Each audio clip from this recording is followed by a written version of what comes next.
welcome back. Do over, rerun, rewind. We're starting over. Okay, I'm so sorry about that.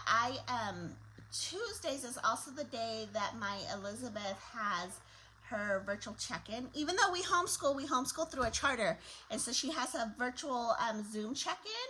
And usually I don't have to participate because Elizabeth is just sharing all of her work and things that we've been doing. But of course, during the scheduled live, the teacher was like, okay, I need to talk to mom for a minute. So sorry, but I'm back, I'm here. And yeah, okay. So we're going to be using the Sweet Ice Cream stamp set, this super cute set. And it does come with a punch. So it's a coordinating little ice cream punch. It comes as a whole suite. You get paper, let's see, stamp set punch, paper, little sequence, there's ribbon, all kinds of fun stuff. So that is what you get with the set. But we're just going to use the stamp set, the punch, and we are going to also be using the paper. We're going to be using some of the DSP. So let me share this video really quick. Okay. Perfect. Okay. So let's go ahead and jump in and get started. So this is Magenta Madness, and I've already cut and scored it. So I'm going to go ahead and fold it in half. And this will be our card base. Like so. Ta-da, ta-da. And then I have, this is Pool Party DSP that I've cut. This is just 1/8 of an inch smaller than the card front. So this would be, this is 5 1/4, so it's 5 1/8, I think, maybe 1/8 smaller is what this piece measures at. And then this is 5 1/4 by 4. So that's just gonna layer right on top. And I'm gonna go ahead and grab some adhesive and layer those. Okay. Maybe, I like to put some adhesive in the middle because I feel like it keeps the paper like super secure. Okay, and then I'm just centering this up right in the middle, like that. I'm going to grab some Seal Plus, which I know I usually use like my little cheater tape method, but I have found that using the Seal Plus is just as effective. So I'm just going to put a little bit of Seal Plus down there in the bottom. And then this is the Pool Party sheer ribbon. So I'm just going to measure so that it overhangs on either side of this here.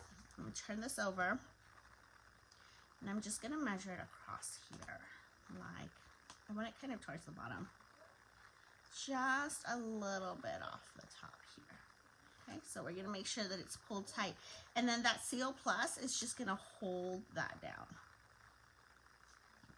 Like that. Okay.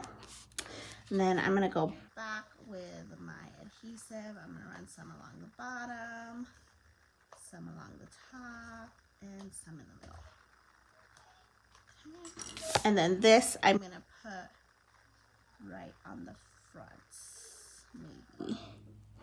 Bye. Okay, I'm just centering this up right here. Ta-da!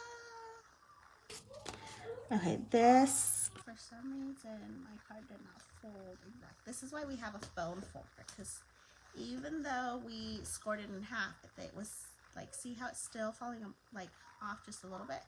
So I'm going to push that up, and then I'm just going to use my bone folder. Oh, hold on, let me. Okay, and then I'm going to use my bone folder, and I'm going to drag it, and it's going to pull that away. You'll see. See? I mean, it's still not perfect, but it's significantly better. I don't know if you guys can see that on camera, okay?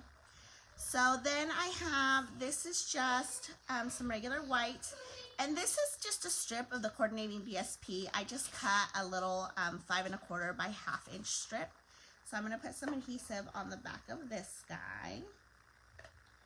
And I'm going to going to, there, right there on the bottom. Okay. And some adhesive on the back of this. This will be the inside of our card so that we have someplace to write. And center this up right there.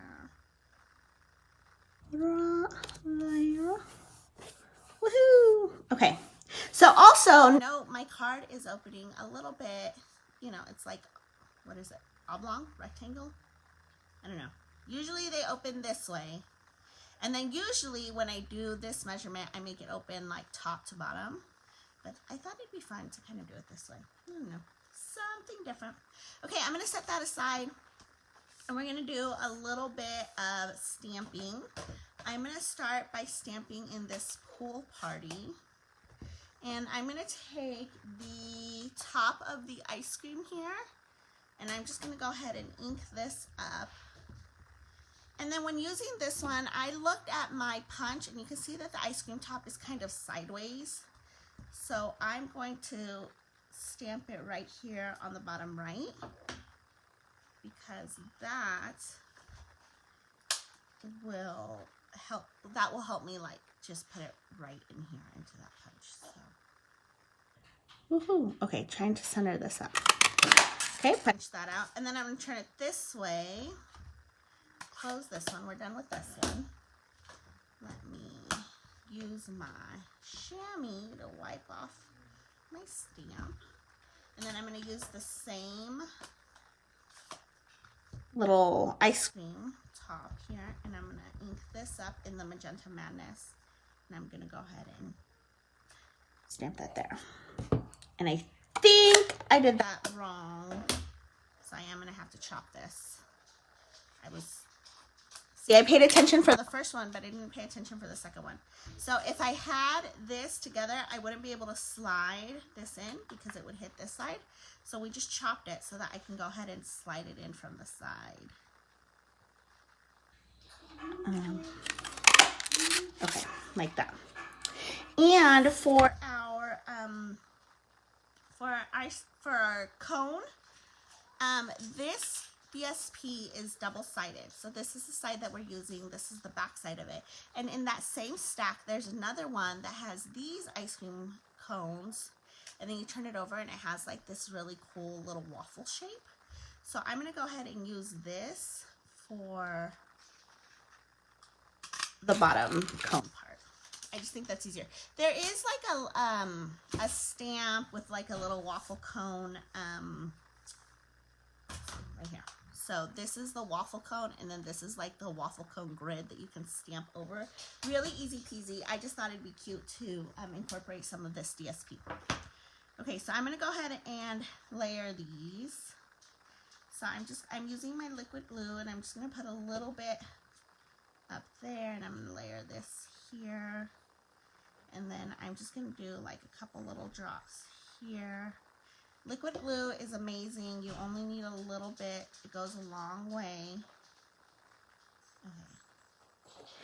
And then we'll set that aside and give it a minute to dry. It doesn't need too long.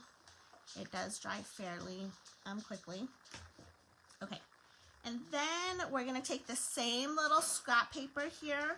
And I'm going to use the Stitch So Sweetly dies. And I'm just going to die cut this with the cut and emboss. So let me bring the cut and emboss up to the camera like that. I'm gonna stack my plates. Make sure I get my sandwich in there. It's my little paper sandwich. There's the top of my sandwich right there. Okay, and then I'm just gonna roll this through.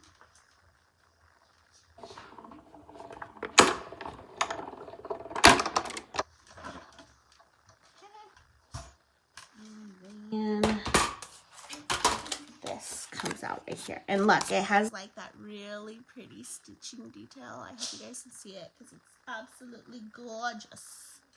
So gorgeous. Okay, now I did something kind of crazy. And I know that this might be difficult for some of us, especially those of us who are new to stamping. I know it took me a really long time to build up the courage for this next part. But there's this happy birthday sentiment on the stamp set, and it is beautiful. This is exactly the size on the cover. Typically, what you'll see on the cover is exact to what's in the stamp set, unless there's a note down here that says scaled at 75% or what have you. So this is the actual size of the stamp, and it comes as one stamp. And if we open it, it would have the one stamp right here. I cut mine. I just took scissors and cut it apart, so I have one that says happy and one that says birthday. And I'm not worried about it, because if for whatever reason I ever decide that I want to use it as one big stamp again, all I have to do is put them next to each other like that and take a big block and mount it, and it's one stamp again. You do have to be careful when you're cutting that you don't cut into any of the sentiments. So I'll try to hold this up so you guys can see. Hopefully that focuses okay. You can see that I cut right in between these two. I find it easier to cut my photopolymer stamps than my clear mount. That's also because when they're really tight like this, I actually held it like this. I applied a little bit of pressure so that it would stretch apart, and then I just chopped it. Like I said, I know that can be scary for some of us, but if you're feeling brave and you can do it, which you can, by the way, you totally can, cut them to make them fit. So for this project, I had to cut mine because otherwise I could not fit happy birthday all across this whole, like it just wouldn't squeeze in there. So I decided to cut it because I thought having two words will fit perfectly into what I'm trying to do. So there's the birthday, and then I'm just using the Magenta Madness again, and here's the happy. So like that. So you can see by cutting them, I was able to stack them and do what I wanted to do. Okay, before we go back to that, I'm going to grab some more of this ribbon, and I'm going to tie a bow. So I'm going to keep my ribbon on a spool. I'm going to tie, I usually do it so I have like maybe a hand's full ribbon over there, and I start with this as my middle. I want to make sure that my ribbon stays flat always. I don't want to twist it or turn it as I'm going. Tyson, leave it. Sorry guys, my dog just stole a cookie. Can someone take that cookie from Tyson? He dropped it. He's being a good boy leaving it. Okay, sorry, back to perfect bow tie. Okay, so we're gonna leave it flat.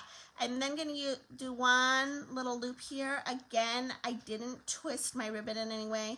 I'm gonna pinch it. I'm gonna loop around over, and if you look at that again, there was no twisting involved. And then I'm gonna pull my finger out. I have this, and now I'm gonna take this and then I'm gonna loop it in. And again, there's no twisting of the ribbon. It lays flat this whole time. And as I pull it tight, I'm gonna kind of finagle it a little bit so that it kind of pulls tight to the size that I want it. And if you tie your bow without ever twisting your ribbon, you should always get a perfect bow. Another way that I've had it described is you always have one lazy side of your bow that never ever moves and stays flat, and you have the other side that works, and that side always has to come over your lazy side, and that's how you always get a perfect ribbon or a perfect bow. Okay, so there we go. There's our perfect bow, and now I'm going to snip the tails so that we have that there. So I'm going to pull back everything that we've got. We've got a card front, we've got a pretty bow, we've got this little happy birthday frame, and then we've got this ice cream. Okay, so the first thing I'm going to do is I'm going to flip over this happy birthday. I'm going to find myself some dimensionals here, and I'm just going to put 5 dimensionals on the back of this guy. And I'm going to remove the back. These, I don't know why these dimensionals are like extra sticky, so it's taking me a little bit to pull the backs off of these. Okay. All right, and then I'm going to mount this centered up just above that ribbon right there, like that. Okay. So there's that. Then I'm going to, let me see what I want to do. Yeah, I think I'm going to do it this way. Okay, so I'm staging this out here because my ice cream's going to go here, right? So I want some dimensionals here and here, and I'm going to one there and one there. So basically as close to the bottom of the cone as I can and close to the top. Take the backs off of this. Stay. You could put a little bit of adhesive to make that stick there, but I don't really think that I need that. So, okay, staging that out, placing it here. Okay, now I noticed that this dimensional is on my ribbon, and my ribbon does move and have a little bit of give to it. So I'm going to take a mini glue dot and take your pick tool, and I'm actually going to stick a glue dot behind the ribbon where that dimensional goes, and that's gonna, so now my ribbon doesn't move there, it stays there, and that's gonna help the bottom of that cone also stay there. I'm gonna get my perfect bow, get another glue dot, and I'm just going to press it right into the center of the glue dot, and then we're gonna stick it right down here on the bottom. Ta-da! Look at that! Happy birthday! Okay, we are going to, very last step is do our envelope. You know how I am about matching envelopes. Okay, so that's not the one I need. This is the one I need. So I've got my envelope. I'm just going to do the flap on this one. I'm going to take adhesive. I don't know where my other one went, so I'm using my Seal Plus. And I'm going to put it here as close to the top where they close, and then again close to the bottom. Okay, and I'm going to go like that, line this up right here, or attempt to, and ta-da, magic. Okay, not really magic, but you know. Okay, and then I'm just gonna snap here right along the envelope flap. If you guys haven't noticed, this is like legit my tried and true. I always do this to the envelope. Anytime I have like a coordinating DSP, I can do this. It's my favorite quick way to make my envelope coordinate. I love it. It's amazing. I know that some people also do a very similar technique, but instead of doing the outside, they slide the DSP in and adhere it this way. I just really like the outside. Whatever works for you, do what works for you, do what you think is best, but definitely decorate your envelope. I think that's the key to making everything coordinate and beautiful. Okay, so there you go, guys. There is today's Tuesday tutorial. I appreciate your patience this morning as we got started. I hope you liked the project. Leave a comment letting me know what you think, and if there's a different kind of project you would like to see or something specific that you want me to work with on Friday's project. I will be back here Friday live at 10 a.m. here on my Facebook Inking Little Treasures business page. If you're on YouTube and watching this playback, please give me a thumbs up and subscribe. Also leave a comment letting me know what you think, or if there's anything you want to see featured or being used in the next project. As always, check on the blog inkylittletreasures.com for any updates and whatever's going on in my business. Thank you so much. I hope you guys are having a wonderful start to your week, and I will see you Friday. Bye.